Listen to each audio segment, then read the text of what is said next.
ఎంతో ప్రశస్తమైందని చెప్పి మీ అందరికీ కూడా తెలియజేస్తున్నాం.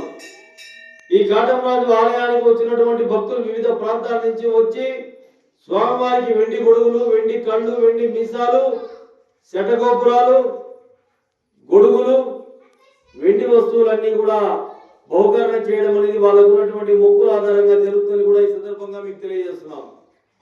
అదేవిధంగా త్వరలో ఆలయ కమిటీకి నూతన అధ్యక్షుడిగా ఎంపికైనటువంటి ఎర్రగొండపాలెం నియోజకవర్గం పెద్దారవీడు మండలం దేవరాజు ఘాట్ గ్రామ వాస్తవ్యులు ఇందిరా ప్రియదర్శిని డిగ్రీ కళాశాల చైర్మన్ న్యాయవాది శ్రీ గుమ్మా గంగరాజు యాదవ్ గారి ఆధ్వర్యంలో జరుగుతున్నటువంటి అనేకమైనటువంటి అభివృద్ధి కార్యక్రమాల గురించి కూడా మీ అందరికీ కూడా తెలియజేసినటువంటి పరిస్థితులు ఉన్నాయి. కాబట్టి దయచేసి వినవలసిందిగా దూర ప్రాంతాల నుంచి వచ్చినటువంటి భక్తులకు మనవి చేస్తున్నాం.